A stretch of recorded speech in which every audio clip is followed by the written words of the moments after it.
हमारी लैंग्वेज में उसे आरटीओ बोला जाता है, जिसको बोलते हैं रिटर्न टू स्टोर। जब वो ऑर्डर कैंसिल हो जाता है तब हम जब उस ऑर्डर को स्टोर पे लेके जाते हैं और मार्क डिलीवर करते हैं, तो उसका जो हमें पैसे काटे जाते हैं वो 5 रुपये होता है। और 5 रुपये भी नहीं तो कई स्टोर पे 10 रुपये होता है। जैसे कि वो बहुत गलत है कि अगर 1 किलोमीटर का ऑर्डर पड़ रहा है हमें, तो 1 किलोमीटर के हिसाब से 14 रुपये मिलते हैं हमें, और 14 रुपये में से भी हमारे 5 रुपये काटे जाए तो हमें कुछ मिल नहीं रहा है इसका मतलब। तो ये इस चीज पे थोड़ा ध्यान दिया जाए, मैं तो यही कहूँगा। धन्यवाद। तो इन सवालों के अलावा भी अगर आप कोई जो चीजें अभी तक नहीं आई हैं उसको रिपीट किए बिना अगर कुछ कहना चाहें तो वो आप कहें। पहले तो आप लोगों की धन्यवाद मेरी तरफ से। मैं बोलना चाहता हूँ कि आईडी होल्ड जो होती है, एक बंदा है वहाँ पे बैठा हुआ है, कुछ दिन पहले उसका आईडी होल्ड हो गया। बंदा लेके गया कस्टमर के पास, रिटर्न ऑर्डर बजा उसका, तो वो घी लाने गया, घी फटा हुआ था। तो ये अपना बचाव के लिए उसका वीडियो बना लिया, घी का वीडियो बनाया, कस्टमर का वीडियो नहीं बनाया था। ये आया कंपनी, कस्टमर ने कंप्लेंट डाल दिया, इसका आईडी होल्ड कर दिया।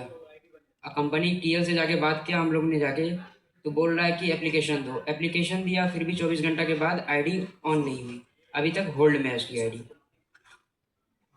तो ये नहीं होना चाहिए किसी भी राइडर के साथ, हमारे भाइयों के साथ।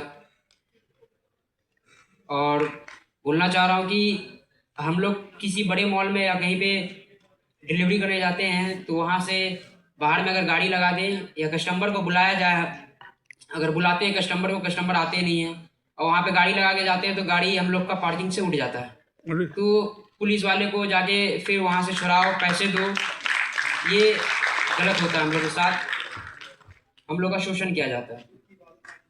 इस पे ध्यान थोड़ा दिया जाए। ठीक है, थैंक यू सो मच। एक अंतिम आप आ जाइए।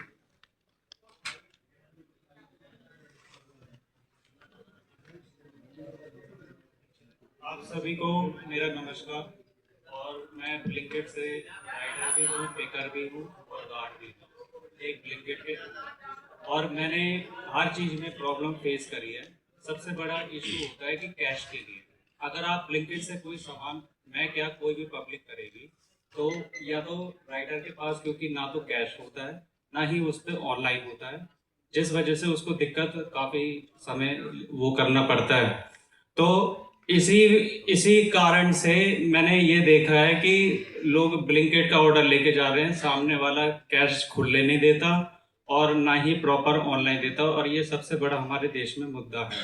और इसके लिए जितना सुन सके मेरे ये कांग्रेस यूथ के सभी प्रभारी से निवेदन है कि इस मुद्दे पे सबसे बड़ा वो किया जाए। थैंक यू जी। तो दोस्तों, जैसा कि आपने देखा कि कई तरह की परेशानियां हैं, तकलीफें हैं जिनको इन्होंने साझा किया। और जैसा कि शुरुआती बातचीत में अध्यक्ष जी ने भी कहा कि ये लड़ाई कोई एक शहर की नहीं, एक दिन का नहीं है, ये लड़ाई लंबी चलने वाली है।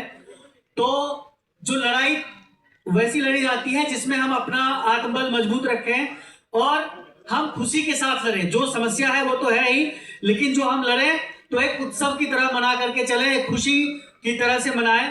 तो इसलिए इस पूरे कार्यक्रम को कोई एक राजनीतिक रूप से न रख के हम एक उत्सव के रूप में इसको मना रहे हैं।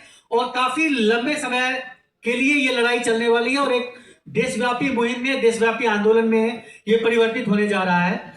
तो इसलिए मैं इस अगले सेशन में इनवाइट करूंगा पीकू झा जी को, जो रैप के माध्यम से इन तकलीफों को रखेंगे और अपने अनुभव भी साझा करेंगे। धन्यवाद।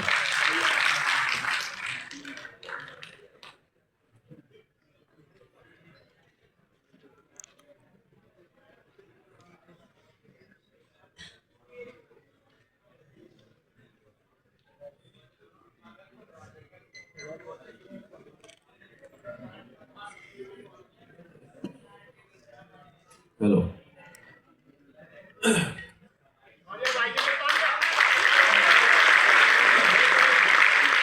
221. Good afternoon, everybody. Thank you Khushboo ma'am for arranging my ticket बहुत जल्दी से। और मैं रैप सर जैसा